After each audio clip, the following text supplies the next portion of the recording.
What is up, YouTube? And the maintenance has just ended that actually put Ninfoniel and Batsby into the archive, and we're going to be looking at them and look at their numbers and see how good they look on paper.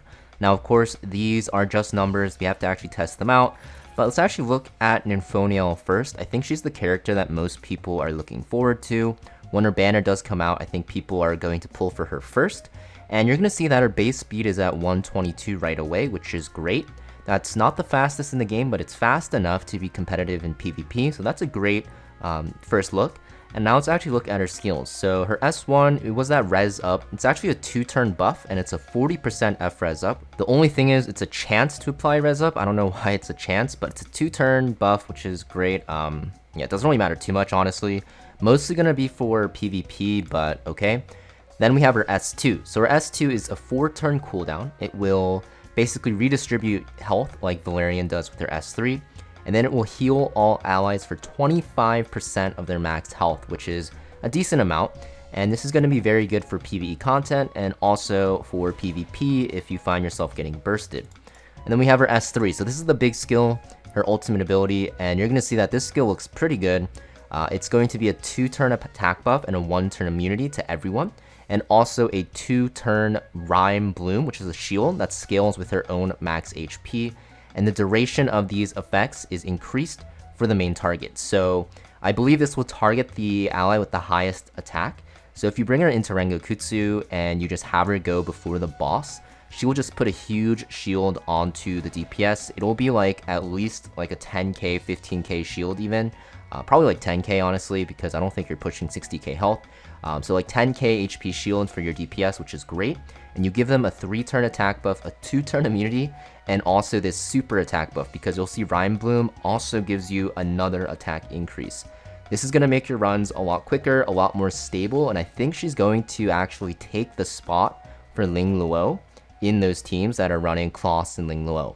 Now, I'm not too sure if everyone will be able to use her in Rengokutsu, because if your runs do take a while, I don't actually think she can heal enough to, sustain your team. So you're pretty much relying on Vice.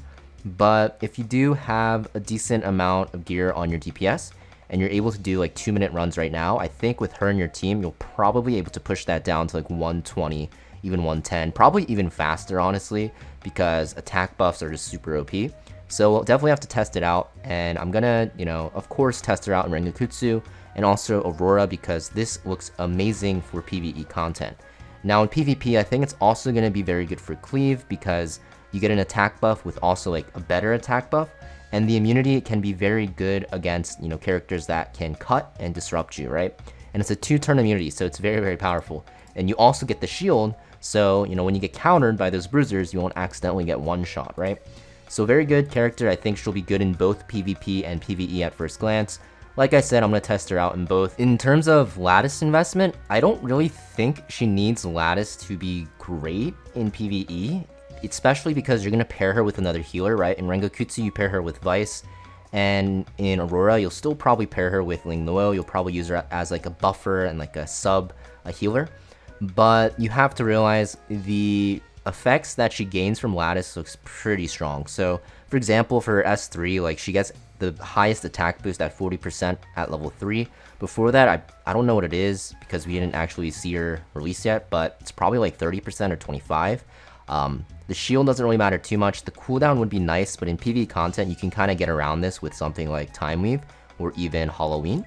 And then our S2, the healing is actually not that good until you max it out. You're almost doubling the healing by getting it to level 4. And then if you reduce the skill cooldown, it goes to 3, right? So I think for her, for PvP, you probably don't need to lattice her either, except to like level 3 in her S3, because you're going to cleave with her.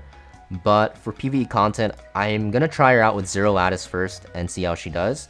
And probably won't end up latticing her, because I don't think it's necessary. But I think she'll work at low lattice, because even her S1 is just like, there's no point latticing this, because you don't really care about the res up buff. You're just looking at her S2 and S3.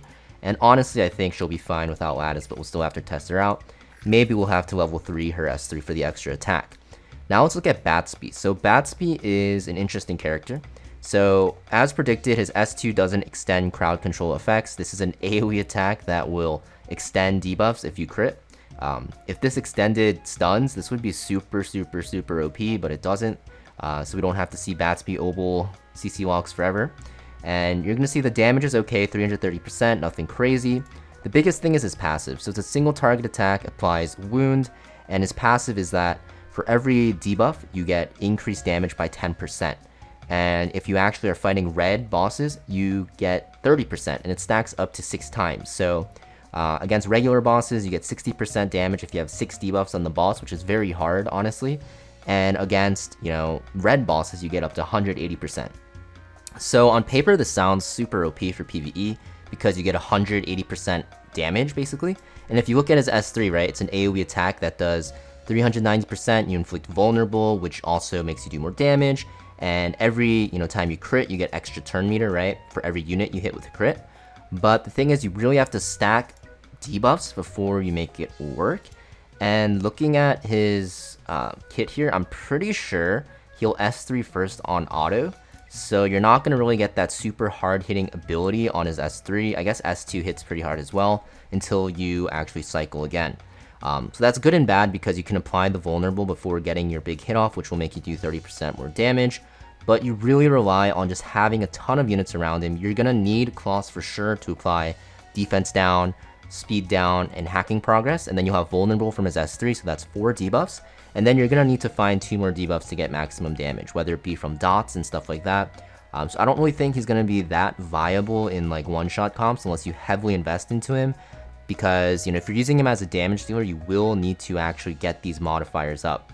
And you're also going to need to max his S1 because you'll see at level 5, it gives you that highest damage boost from his passive. So in terms of his kit, I think he'll be a good one-shotter for sure. He might be like one of the best ones, honestly, but you're going to have to lattice him so much. And if you already have something like Yeli or Lilium, I don't really think it's worth investing into him because he's not LD, right? He's a blue character, so you're not going to bring him into Terramaton.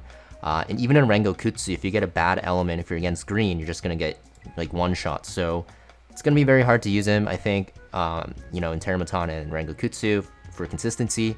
So, I can't say I'm impressed with him so far, but honestly, we'll have to test him out. I'm not going to lattice him though, but I'll test him out and see how he is. But I don't have high hopes because I think he's a character that you're going to need to max to use effectively in PvE. And if you really want a single target blue DPS, sure, you can go for it, but I don't really think he is going to be the best choice to invest into. I kind of wish they made his element different. If he was like green, for example, like a green single target DPS, that would be crazy good. He would also be good in Doki Doki then with his S3 and S2. So, I'm not really happy about his element, but sure, I guess. He might be good in Doki Doki because he has 2 AoE abilities. He probably will be, honestly, but it just feels kind of weird because you're not utilizing the best part about his passive. So yeah, those are the 2 characters at first glance. I think Nymphonia looks pretty good. I really like her design actually as well. And I'll definitely be testing out both and uploading them on my channel tomorrow when they release on the banner. And hopefully you guys actually, get lucky with your summons and get them pretty early. Thank you for watching, guys, and I'll see you guys next video.